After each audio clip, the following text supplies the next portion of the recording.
I truly believe conversational AI is in its golden era. AI working hand in hand with humans while they communicate with other humans or while they communicate with machines is truly possible now. This co-piloting was envisioned, a few years back, I would say 5, 10 years back. AI had not evolved sufficiently to be very impactful without a lot of human capital being put into designing and tuning these systems. Whereas now, out of the box, AI is capable of a lot of things, including summarization, knowledge retrieval, alerting in real time, etc. What we thought were really hard problems are getting closer to being solved or close enough to human capabilities. If, for example, language translation, that was thought to be a very hard problem to solve for certain cultures for a long time, but not anymore. And so that's just one example why I feel conversational AI is in its golden era. We are actually beating human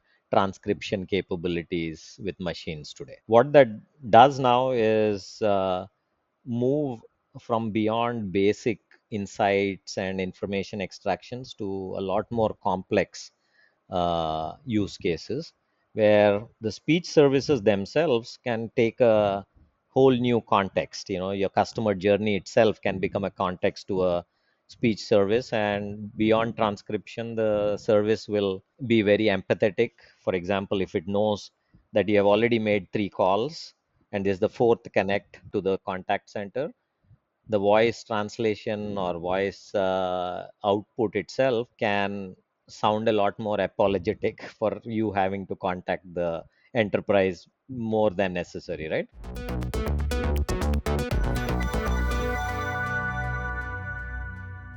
In economies like this, making a big digital transformation across all strata of the society and making data available for everyone means that voice becomes the primary mode of communication.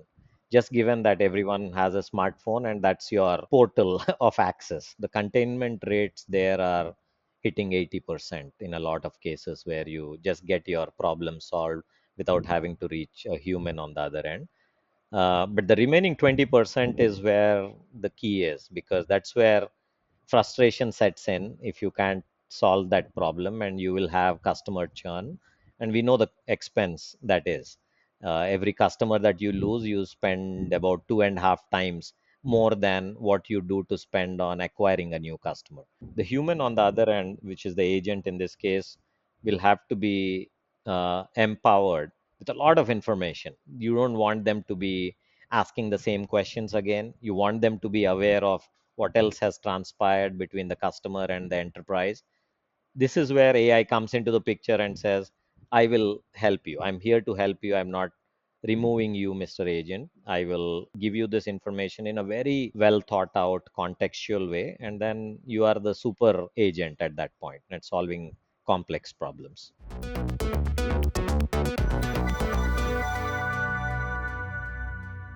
Say, you can maybe break it down into 3 different areas. One is just more capable large language models. Every day, literally, you wake up to some enhancement to a large language model.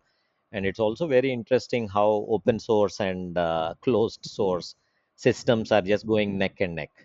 OpenAI releases something, 2 months later, open source releases something that's almost as good. So now, given that one of the big problems with LLMs is hallucination, if we can address that hallucination, both in terms of detecting hallucinations as well as mitigating hallucinations, that's the next wave of innovation, I would say. The second big wave will be multimodal LLMs. Today, large language models, for the most part, are independent. They are unimodal. You have seen great progress on the vision side, where you describe an image that needs to be created or a video that needs to be created, and it does a fantastic job. Or you have the speech side, where you give a voice input and it does something. But the fusion of all of these together, where one large language model can deal with all these modalities, is where the next big wave of innovation will happen. And finally, on the core AI side, I feel like this new push for architectures. Today, we are all dependent on what we call as transformer architecture, but the next wave of innovation will be more efficient architectures beyond transformers.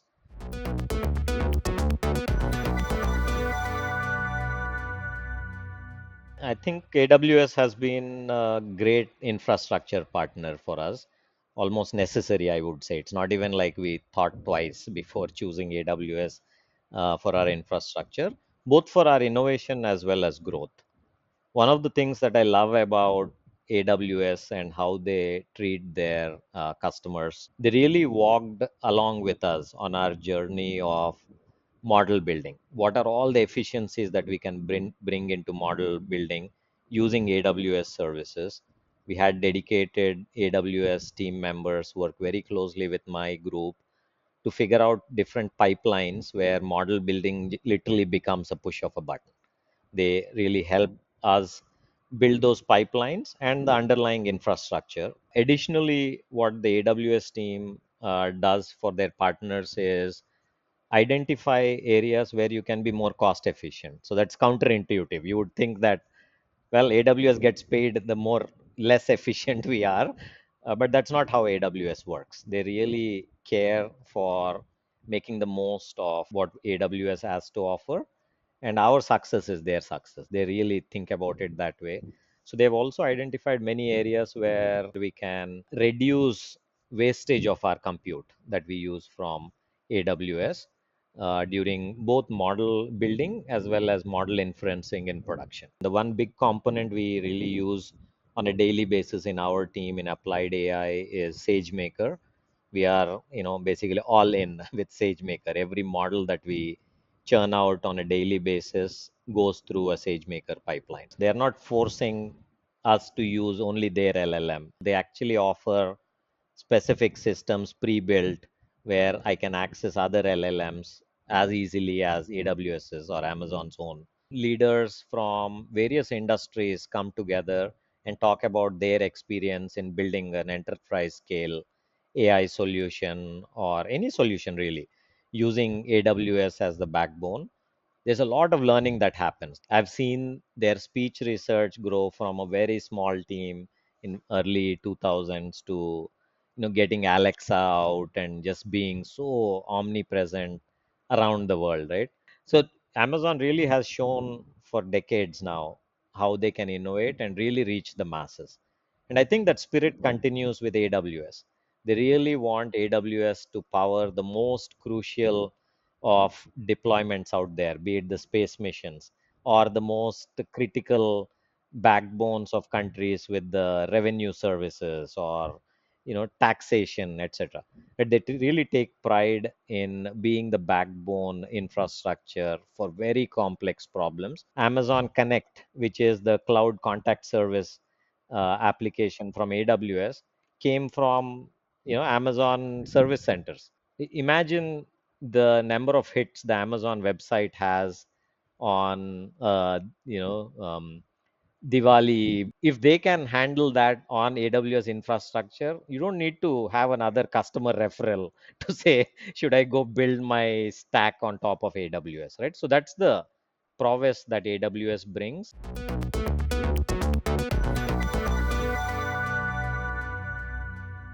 Contact center is just one part of an enterprise.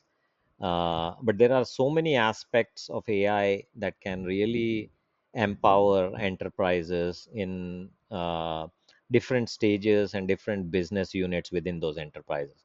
So we are building AI that can look at emotion, that can look at other cues, visual cues, auditory cues, tonal cues to say, what is the chance of this sale actually happening based on this conversation?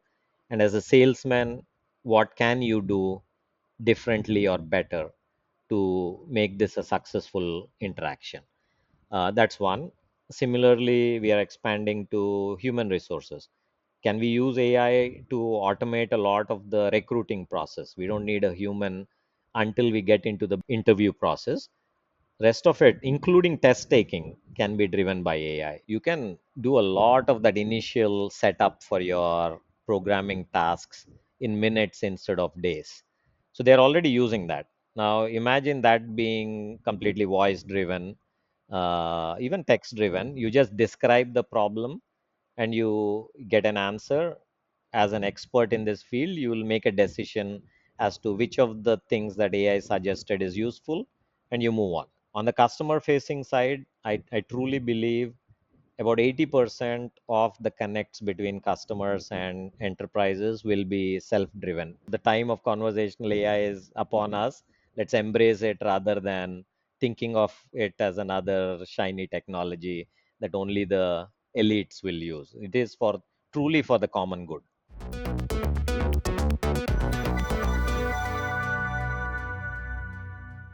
Imagine the amount of misinformation that can be spread in no time, right?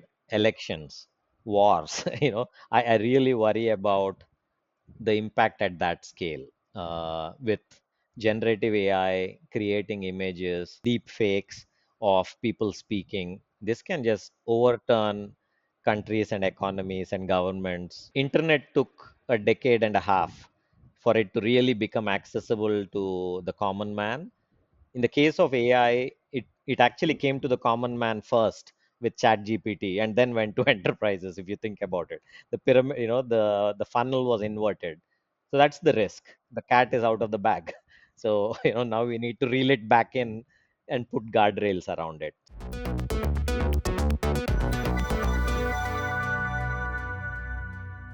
We are responsible, as a provider of technology to our customers. So we cannot tolerate hallucinations, we cannot tolerate latencies, we cannot tolerate inaccuracies.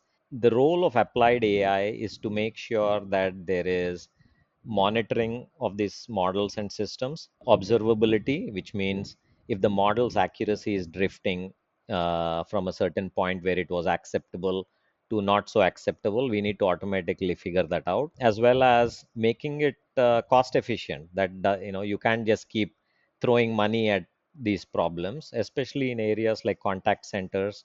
We have to make sure our services are very efficient. So these are aspects that applied AI brings to the table and bridges the gap between the final application and the core AI service that is provided by anyone, including your inbuilt systems.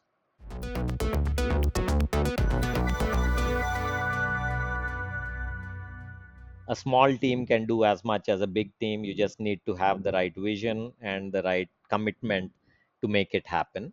So that has always driven me, and speech just was a natural um, modality that I always enjoyed. And even now, there is no day that passes where I haven't listened to at least 5 or 10 customer calls just to understand what are the challenges with the transcription, what are the challenges with the translation, and so on.